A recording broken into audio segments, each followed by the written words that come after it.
दो कहानियां सुनाऊंगा, गौर से सुनिएगा। 90s का दौर है।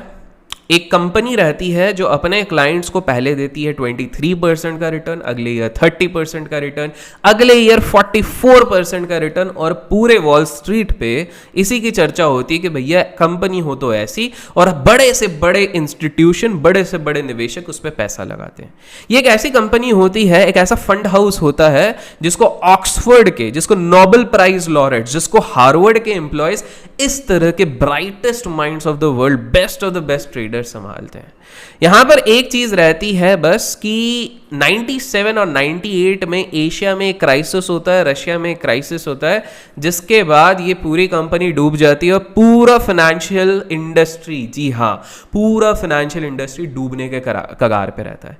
ये LTCM जो एक कंपनी है, ये उसके बारे में था दोस्तों। बिलियंस एंड बिलियंस डॉलर्स का नुकसान हो गया था यहाँ पे। इतने ब्राइटेस्ट माइंड थे, इनकी बस एक गलती होती थी, और वो था कि ये लोग ऑलमोस्ट 100x लेवरेज पे वर्क करते थे।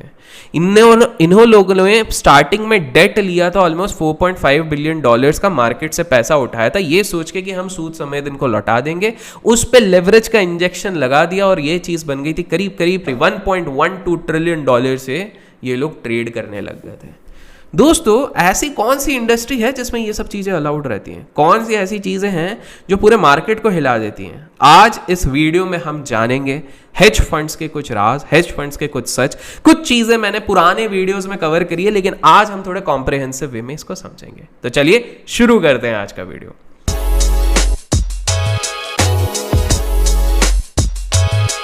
तो दोस्तों, मैंने कहा था मैं 2 स्टोरी बताऊंगा, तो एक और स्टोरी बताता हूं।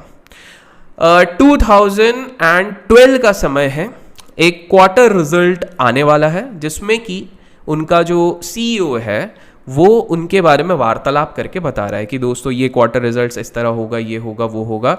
अब नंबर्स आने वाले हैं आधे घंटे में, पर आपको पता है आधे घंटे के पहले ही अचानक से कुछ बड़े ऑर्डर शॉर्ट सेल होने लग जाते हैं उसी स्टॉक में, और आधे घंटे बाद पता लगता है कि यार रिजल्ट तो बहुत बेकार आया है, और मार्केट एक्चुअली रिएक्ट करता है, वो स्टॉक गिरता है 10%। ना जस्ट इमेजिन, जिस व्यक्ति, जिस इंस्टीट्यूशन, जिस फंड हाउस ने स्टार्टिंग में शॉर्ट सेल कर दिया, वो कितना पैसा कमाया होगा, क्योंकि इनने 5% गिरने के बाद नहीं, इनके बिल्कुल स्टार्टिंग से लगाया। अब आप लोग सोच रहे हो सर इनसाइडर ट्रेडिंग है, सर ऑपरेटर का गेम है। नहीं, अब आपके कान खड़े हो जाएंगे। दोस्तों, AI, मशीन लर्निंग जैसी चीजें अब fund houses, hedge fund houses use करने लग गए। बेसिकली इनके कंप्यूटर, इनके machine, before the CEO, before कोई बड़ा मैनेजमेंट वाला बंदा आके वार्तालाप करता है, वो इनके बॉडी लैंग्वेज और सारी चीजों को स्कैन करके स्टडी कर लेते हैं कि लास्ट 60-70 टाइम्स जब भी ये बंदा क्वार्टर रिजल्ट्स देने के लिए आया है, जब भी उसने हाथ ऐसा किया है या फिर उसके आई ऐसी विंक की है, बॉडी लैंग्वेज ऐसी हुई, तो क्या प्रोबेबिलिटी है, क्या वो अच्छे रिजल्ट बताता है या बुरे रिजल्ट बताता है। जब भी ऐसी चीजें होने लग गई, वो कितना टाइम ले रहा है, कितने टाइम में डिलीवर कर रहा है, और ये कोई इंसान नहीं कर रहा है, कोई जादू नहीं है, ये मशीन्स है। आर्टिफिशियल इंटेलिजेंस, मशीन लर्निंग के हेल्प के द्वारा 2014, 15, 16 और इवन टुडे जब हम ये वार्तालाप कर रहे हैं, हेज फंड्स अब इस तरह की स्ट्रैटेजीज लगा रहे हैं जिससे पता लग सके कि आने वाला रिजल्ट क्या हो सकता है, और रिजल्ट आने से पहले ये लोग अपने ऑर्डर्स पंच कर दे रहे हैं, जिसके कारण बहुत तगड़ा वॉल्यूम मिल रहा है। और एक इंस्टेंस आपको बताता हूं। इस इंस्टेंस में क्या होता है कि बेसिकली आपको लगता है कि आप बेट कर रहे हैं किसी न्यूज़ के रिगार्डिंग, आप किसी वेट कर रहे हैं, फॉर एग्जांपल किसी फार्मा कंपनी का वेट कर रहे हैं कि यहाँ पर कोई खबर आने वाली है जिसपे कि आप बाय करने वाले हैं या फिर सेल करने वाले हैं। आप अपने हिसाब से लगाते हैं कि ये चीज़ क्या पॉजिटिव होगी या नेगेटिव। वहीं पर कुछ कंप्यूटर्स होते हैं जो विद इन माइक्रो सेकेंड्स निकाल रहे हैं कि दुनिया भर की 200 फार्मा टॉप कंपनीज जब भी कुछ इस तरह का निकालती हैं, इससे रिलेटेड निकालती हैं, उस टाइम पे इन 400 इवेंट्स में क्या रिजल्ट निकला था। तो इनको चार्ट वार्ट देखने की जरूरत नहीं पड़ रही, ये सारा मैथमेटिकल मॉडल और कैलकुलेशन करके आपसे पहले ऑर्डर लगा दे रही है। दोस्तों, इस तरह के लोग राज करते हैं शेयर बाजार में, और इन्हें हम कहते हैं हेज फंड मैनेजर्स।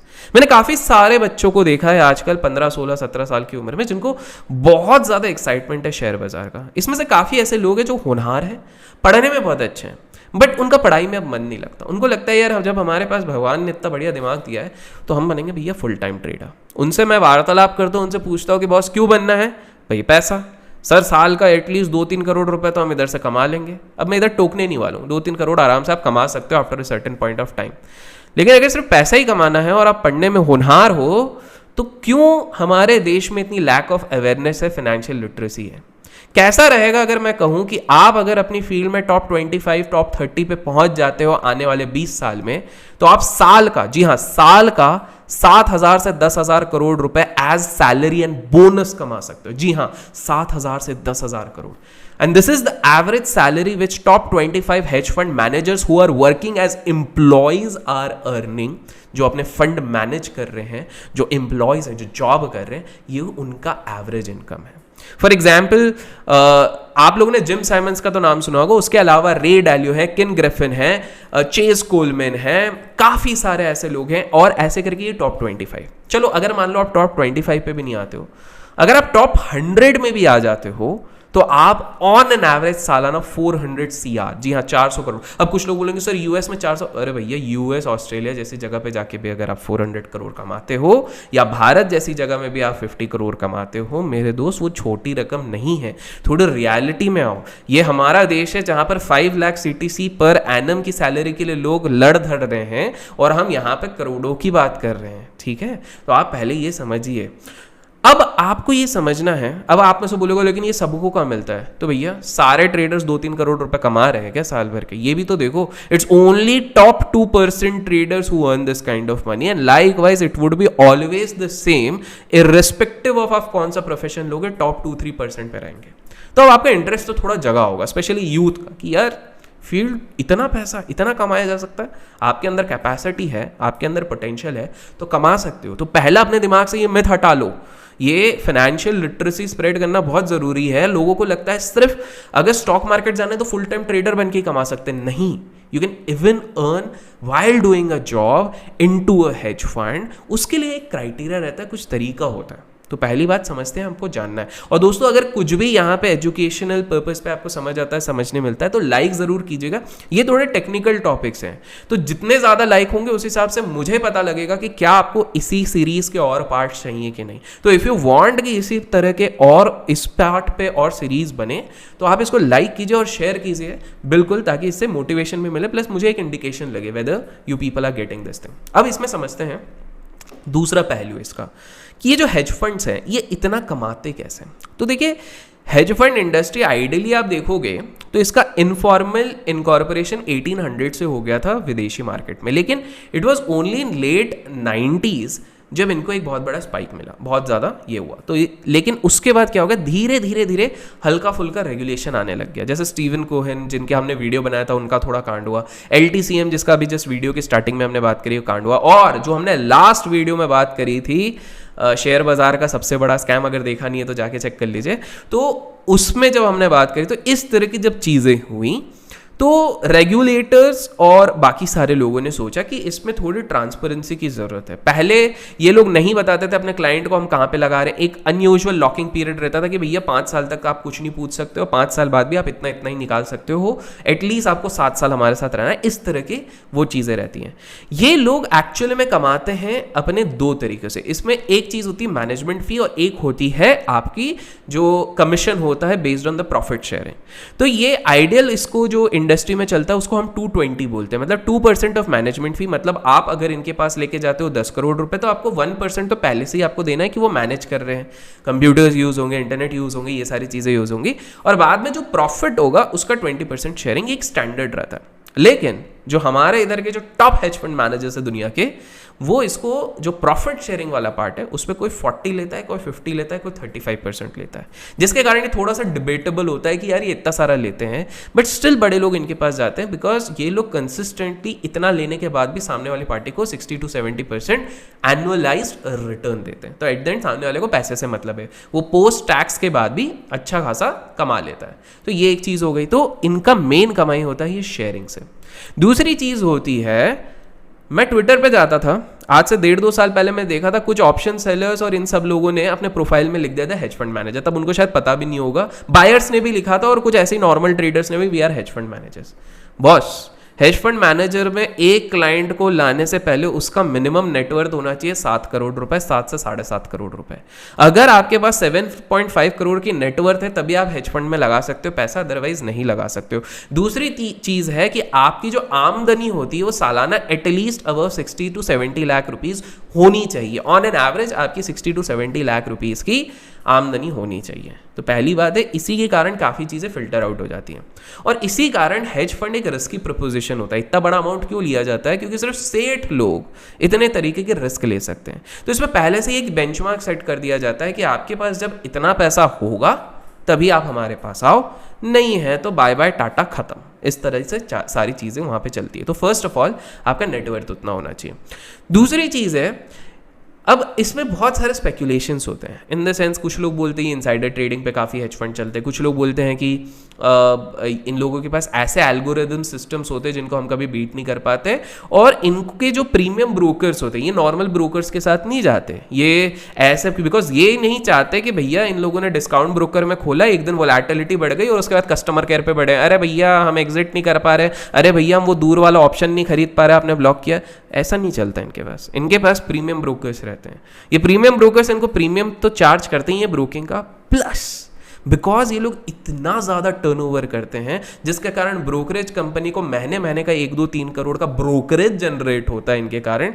तो they are actually privy to some first hand information. मतलब जैसे ब्रोकर रिपोर्ट आने वाली है, ब्रोकर्स के एनालिस्ट ने कहीं से पता किया कि इस कंपनी का ये रिजल्ट रहेगा, तो उनके जो सबसे फेवरेट हेज फंड्स हैं जो सबसे ज़्यादा इनको वॉल्यूम ला के दे रहे हैं उनको ये चीज़ देंगे। एआई और मशीन लर्निंग का मैंने एक एग्जाम्पल जो दिया ही है आपको स्टार्टिंग में, कि इस तरह की चीज़ें भी यूज़ हो रही है और ये चीज़ एडवांस होती जा रही है। पर अब ये सवाल उठता है कि भारत में क्या हेज फंड्स हैं? तो सवाल का आंसर है यस। क्या बहुत सारे? नहीं।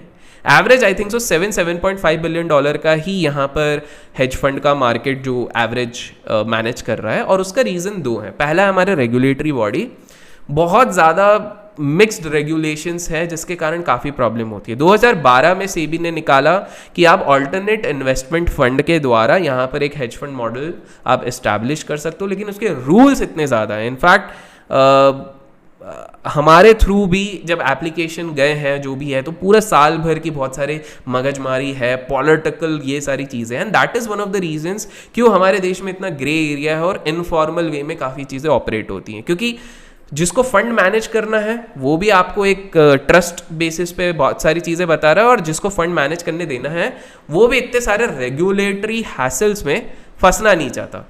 तो वो बोल रहा है कि बोले भाई यार ये सारी चीज़ें हो नहीं रही है। तो इसी चक्कर में इंडिया के जो हेज फंड मैनेजर्स हैं वो यूके, यूरोपियन नेशंस और सिंगापुर में अपनी कंपनी किसी के साथ पार्टनरशिप करके सेटअप करते हैं।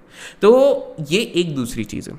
दूसरी चीज़ है, अगर आपको एक एस्टैब्लिश हेज फंड में जाके, जो स्पेशली यूथ के लिए है, वहाँ पर वर्क करना है, तो उसका प्रोसेस क्या रहता है? उसका पहला सबसे सिंपल प्रोसेस है, you have to be a graduate from the top 20 B schools of our country, at least top 20, so IIMs, SP Jain, ISB Hyderabad, something like that, आपको वहाँ से होना पड़ेगा। आप वहाँ से एक लीड एनालिस्ट बन के निकलोगे, 4-5 साल बाद आप एक सीनियर एनालिस्ट बनते हो, और उसके 7 साल बाद, 6 से 7 साल के अंदर, अगर आप बहुत अच्छा कर रहे हो तो 5 साल के अंदर, बाय योर 30s, अगर आप बिल्कुल मेहनत कर रहे हो तो बाय योर लेट 30s, मतलब 34-35 के आसपास, 34-35 तक आप एक सीनियर मैनेजर तक आप प्रमोट हो जाते हो। 34-35, 30 से 35 के बीच में आप हो जाते हो, और इसके बाद next level you can easily been dropped out by any hedge fund manager, because अब आपने 7-8 साल तक अपना परफॉर्मेंस दिखा दिया।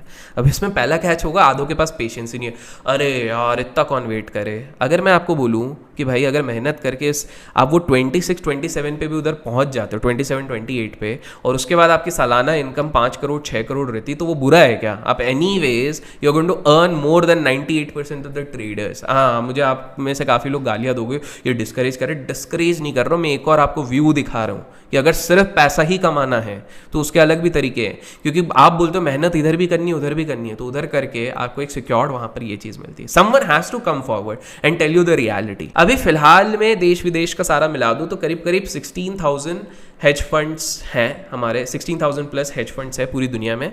इंडिया में वेट कर रहे हैं हम लोग, क्योंकि हमारी इकोनॉमी को भी सूनर और लेटर ये चीज़ लगेगी, बिकॉज आज के टाइम पे हमारे इधर चलते हैं पीएमएस मैनेजर्स। तो पीएमएस मैनेजर्स सिर्फ इक्विटीज बाय कर सकते हैं, वो लोग सेल नहीं कर सकते। 50 लाख आपके पास मिनिमम होना चाहिए इनके पास रखने के लिए, तो ये सिर्फ बाय करते हैं।